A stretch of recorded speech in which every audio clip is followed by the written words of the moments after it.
Alright, welcome back to my YouTube channel. I'm Andy's Vlog. Eto, talagang itong si Digong ay grabing takot na ho sapagkat dito sa ating tatalakayin ay bibigyan ko po kayo ng resibo na hindi na talaga kayang pigilan ang Interpol, ang ICC para pumasok sa ating bansa at nang sa ganon ay magsilbi ng warrant of arrest sa tulihin itong dating Presidente Digong. Mga kaibigan, sa puntong ito, kaya pala itong kampo ni Digong sa pangunguna ni Digong ay hindi na wala mang gagawin. Talagang yanong takot na nito eh. Hindi nga alam kung nasaan ngayon ito si Digong. Naghahanda ho at nakahanda para nang sa ganon ay matakasan niya at maninlang itong kanyang itong mga aaresto sa kanya na Interpol. Mga kaibigan, hindi po ito fake news. Bibigyan ko po kayo ng resibo na talagang ito ang isa pa rin na mga dahilan kung bakit itong dating Presidente Digong ay tahimik ngayon. Tahimik ko doon sa kanyang utay na pupuntahan upang magtago. Grabe naman itong pamahalaan Grabe ang kagandahan na pinapakita ho dito sa mga aksyon na ginagawa nila dito sa mga hakbang na kooperasyon dito sa ICC at Interpol. Kung susuriin po natin itong mga katibayan na ipapakita ko po sa inyo, huwag ko kayong aalis. Kung susuriin po natin ay nagsanib ang ating pamahalaan at ang ICC at Interpol para sa pagdakip at paghuli dito ho kay dating Presidente Digong. Kaya nga sabi ko huwag po kayong alis para maipakita ko sa inyo at malaman nyo ang resibo, mapanood nyo po mga kaibigan. Talagang sabi nga nung mga kampo nandidishit, normal na ito na pananakot lang daw ho. Nababasa po natin sa comment section, may mga ilang pong mga trolls diyan na isang pananakot lang kay dating Presidente Digong at sa mga kasangkot. Wala daw pong katotohanan itong nalalapit, sa nalalapit na paghuli at paglabas ng warrant of arrest galing po sa ICC laban dito kay dating Presidente Digong. Sabi ho ng kanilang mga tagasunod ay nananaginip kayo ng gising. Bakit kung hindi ho totoo? Na itong mga galawan ng ICC at itong Interpol at ng ating pamahalaan, bakit kayo ay nagpapanik? Ilang buwan na ho kayo nagpapanik eh. Lalong-lalo na itong si Digong. Kung matatandaan nyo po, grabe ang pagpanik nito ng mga ilang buwan na nakakaraan na nagpakalat to ng fake news. Itong si Roque, nalalabas na po ang warrant of arrest. Subalit mga fake news po yung pinakalat ni Roque dahil hindi pa panahon noon ho ang paglabas. Ngayon po ay panahon na para lumabas. Kumbaga hindi pa bukol noon, kaya hindi pa uukol. Diba? Mismo tinakot ba naman ni Roque? Itong si Digong nalalabasan ng warrant of arrest galing sa ICC. Ilang months ba ang nakakaraan ito? Almost mga 5 months na ata. I cannot remember. Basta mayroong mga ganong pagkakataon na si Roque ay nagpalabas ng mga statement na lalabas ang warrant of arrest noon. Ay grabing paniko ni Digong. Muli kong ulitin, sabi sa interview, hindi siya magpapahuli ng buhay. Manlalaban siya at pakakainin ng warrant of arrest sa magsisilbi sa kanya. Marami pang iba na nga po binitawan niya na laban sa gobyerno din. Iba ngayon, naulitan po natin at nabanggit. Bakit kung fake itong mga balita na nga po nalalapit na ang pagsilbi ng warrant of arrest, bakit kayo magpapanik?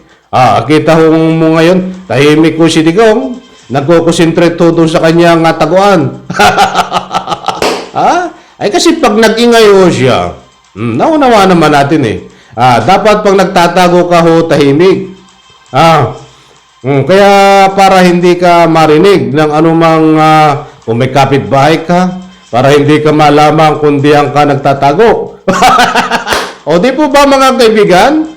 O ganyan no ang galawan ngayon ni dating Presidente Digong. Tahimik, doon no, sa isang lugar na tahimik, na pinagtataguan, sinusuplayan na lang ng pagkain. At nang siya gano'n na hindi malaman ng Interpol, itong kanyang pinagtataguan, nako po, tinatakot nyo naman ito si Digong. Lalo na ito mag-aharumintado. Baka ito humingi ng tulong kay Kibuloy, na, Kibuloy, nasaan ka? Pwede ba ako diyang sumama sa iyong pinagtataguan? Diyos mio, mabagin, Diyos ko puro de Santissima, malabiran. Heto, mga kaibigan, bigyan po natin ng highlight. Ito rin ang isa sa mga kinatatakutan ni dating Presidente Digong. Itong ating artikulo buhat sa GMA7 na tatalakayin. Alam niyo ho, mga kaibigan, dito sa mga artikulo kong kinukuha, wala po itong ikangay kaukulang fake news. Dahil na kumukuha po tayo ng mga artikulo ay sa mga mapagkakatiwalaan ng mga nagpapahayag ho. Hindi ko nababanggitin isa-isa, marami po yan, mga kaibigan. Kahit hindi po kayo kailangan, hindi po kayo mabibiktima ng anumang fake news. Kung hindi man mangyari ngayon, ang ating tinatalakay, bukas makalawa ay mangyayari po yan, mga kaibigan. Alam ko, nakuha nyo ang gusto kong ipunto. Heto, buhat sa GMA7. Nako po. Heto, inaanyayahan ko po kayong panoorin, pakinggan, ipa-plus ko sa screen. Ito ang sinasaad. DOJ, sakaling magpatulong ang ICC sa Interpol sa paggain ng arrest warrant, we respect the action of the Interpol 99% of the time. Nako po, paktay ka ngayon. Digong, alam kong takbo ka na dito sa iyong lungga. Isipin mo, ulitin ko, DOJ, sakaling magpatulong ang ICC sa Interpol sa paggain ng warrant of arrest, we respect the action of the Interpol of the time. Malaki hong respeto ng ating pamahalaan sa pangunguna po ng ating Pangulong Bongbong Marcos. Yan ho ang pahatid ng DOJ Secretary Boying Remulla, mga kaibigan. Nako, sino namang hindi magugulat dito? 99% natutulong ho at irerespeto ang ibig sabihin tutulong ang ating hindi haharangin ng ating pamahalaan itong pagsilbi ng warrant of arrest. Mga kaibigan, hindi po tayo nag-iimbento ng anumang mga tinatalakay natin dito. Tayo po ay may batayan. Malinaw ho dito. 99% may ka nga po irerespeto kapag isisilbi na ang warrant of arrest ng Interpol galing ho sa ICC. Very clear ho. Maliwanag pa sa sabaw na napakainit digong ito. Kaya naman pala ikaw ay talagang nagpapanik na. Huwag kang maingay. Di yan sa yung pinagtataguan, baka marinig ka ng Interpol. Nako po. Mga kaibigan, ano po ang reaksyon nyo dito sa sinasabi ng ating pamahalaan na 99% we respect the action of the Interpol sa pagkusakaling maghain ng warrant of arrest ang Interpol dito po kay Digong. Ano po ang sariling pananaw nyo doon? Ano po sa interpretasyon nyo? Ano po ang ibig sabihin nito ayon po sa inyong nalalaman? Pwede nyo pong i-comment diyan ho sa comment section. May kalayaan po kayong magbigay ng anumang public opinion. Napakaliwanag ko dito. Ha? Oh, kulang lang sabihin ng DOJ. Na sige, ako na kami na ang magsisilbi ng warrant of arrest. Oh, yun ay public opinion lang po. Pero hindi ko sinabi dito. Sa ika nga po yung artikulong ito. Yun po yung public opinion ko. Baka mamaya ma-misinterpret nyo. Kulang lang sabihin, yan ay utos ni Pangulong Bongbong Marcos. Public opinion din po yun. Inuulit ko lang at baka mamaya sasabihin nyo, nagpapakalat ako ng fake news ayon dito sa mga troll. Diba? Public opinion ko yan. Kulang lang sabihin. Naika nga, itong DOJ, ang kapulisan ay nakahanda na para sa pag-aresto. Sa maniwala po kayo sa hindi. Ang ating pong pamahalaan at DOJ ay nagkakaroon po ng lihim ng pagkukulong yan. Public opinion ko po ito. Siyempre, kaya po ay may mga paghahanda. Kung ano man ang kahinat na nito, ay mayroon po yung lihim na paghahanda. Nakasakali ay dumating itong sinasaad dito sa artikulong ito na aktual na pagsilbi ng warrant of arrest dito kay Digong. Alang nga magpatanga-tanga man ang ating pamahalaan.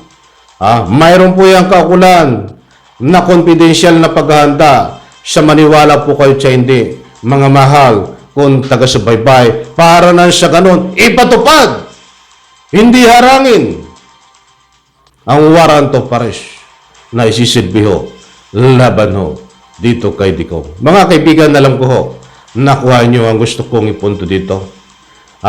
Muli kong inuulit, hindi po tayo nagpapakalat ng anumang fake news. Kung ano man ang mga latest update na lumalabas so, yan po ay hindi galing sa akin. Mismong galing din sa ating mga kinaukulan na hinahatid ho ng malalaking stream media na mapagkakatiwalaan at siyempre, ito mapagkatiwalaan nagsusulat ng mga artikulo, mga kaibigan. Importante ho ang salitang mapagkakatiwalaan. Nandiyan po yung ika nga po'y tunay at tapat na ika nga po'y anuman ang ginagawa natin dito sa ating munting pagtatalakay ay hindi po tayo mapapasukan ng anumang fake news. Muli po maraming salamat sa lahat po ng hindi pa nakasubscribe sa aking maliit pa na YouTube channel. Please subscribe. Pwede nyo rin po akong suportahan sa aking Facebook page. Pwede po kayong mag-message doon sa aking messenger. Pakipalo lang yun po. Pakipalo. Nandiyan po ang description. Sa ika nga po link, pwede nyo pong i-click. Huwag nyo pong kalimutan i-notify itong bell all dito po sa aking YouTube channel. Pag nag-subscribe po kayo para ma-notify po kayo sa aking mga daily post dito sa aking maliit na YouTube channel. Muli po maraming salamat. Congratulations sa ating nakatugol, si Carlos Yulo. Congratulations. Nako po, saka natin talakayin yan. Congratulations. Yulo, deserve mo yan. Muli po maraming salamat. Pagpalain po tayo lahat. Sabay-sabay po natin i-like ang video na ito. Bye-bye. Palapakan.